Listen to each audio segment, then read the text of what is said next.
السلام عليكم ورحمة الله وبركاته. maanta oo taariikhdu tahay December 23 oo aan videogan hadda aan duubeyno sanadkan 2017 laba goor ayaan waxaan tagay dalka China. Actually markay ahayd May ayaan ka soo laabtay 2017 laba bilood ayaan ku maqnaa. So waxaan tagay March beginning-keedii, March iyo April, May ayaan ka soo laabtay. Haddana October aan dib ugu laabtay magaalada Guangzhou oo aan runtii supplier badan ama warshado badan aan mataqaana xiriir kula soo sameynay shirkadda Abaadir Academy. Waxaan ku hayaa good news. Ma tahay qof isbedel doon ah, ma jeceshahay inaad adiga ganacsato. Caalamka meel walba aad joogto ma ku hamisaa in aad online ka ganacsato. E-commerce, Shopify, Alibaba, Amazon, eBay, weligaa ma ku fikirtay. Haddaba Abaadir Academy koorso qiimaheedu ahaa $1,500 ayaan waxaan ka dhignay si aan ugu fududeyno walaalaheena Soomaaliya caalamka meel walba ay joogaan inay ku soo biiraan $15 ka yar. Koorsadan waxaa la yiraahdaa The Game Change of Amazon FBA Business Course. Waa koorso aad ka baranayso systemka Amazon private labelka.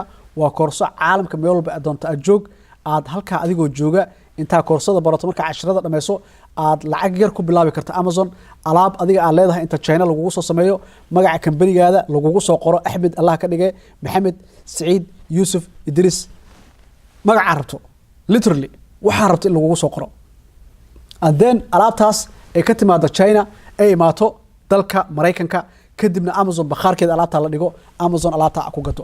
Amazon waa shirkad ay wax ka gadato 300 milyan oo qof sanadkii.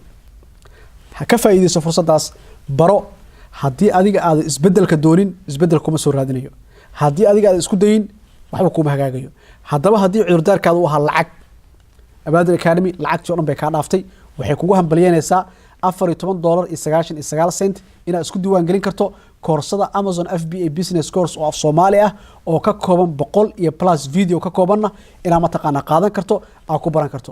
Haddaba waxaan ku leeyahay cudurdaarkaada maanta muxuu yahay maxaa ka hortaagan in Amazon ku ganacsato maxaa ka hortaagan in mataqaana Amazon aad ku test garayso 200 300 alaab adiga aad leedahay aad China ka keento supplierada annaga contracting aan la soo galnay aan naqaano aan ku barno kadibna alaabtaada aad keento. waa fursadaan ku leeyahay ka faa'iideyso koorsadan iyo shirkadda Abaadir Academy waxa ku soo biiray maasha Allah dad jooga Europe dad Mareykan jooga dad Afrika jooga sida Soomaaliya Nairobi Soomaaliya Kenya meelo badan dad jooga ku soo biiray qofkii Visa Mastercard American Express kaararka haysta debit card credit card haystana wuu isdiiwaan gelinayaa $14.99 kaliya bisha ka bixayso xilliga rabtaan iska joojin kartaa haddii hal bil ay kugu filan tahay iyo haddii 10 bil kugu filan tahay aday kugu xiran tahay haddii aad kaar haysaninna waxaad isticmaali kartaa systemka EVC-ga ama M-Pesa isticmaali kartaa laakiin waxaan ku leeyahay maadaama koorsooyinka qaaliga ah ee Abaadir Academy laga dhigay koorsooyin raqiis ah oo membership ah maanta cudurdaar ma lihid ka faa'iideyso caalamka meel walba aad joogtana experience-ga aan leenahay ee ah inaan China tagnay Amazon aan 5 sano ka ganacsaninay ka faa'iideysan ku leeyahay. Assalaamu calaykum wa rahmatullahi wa barakaatuh.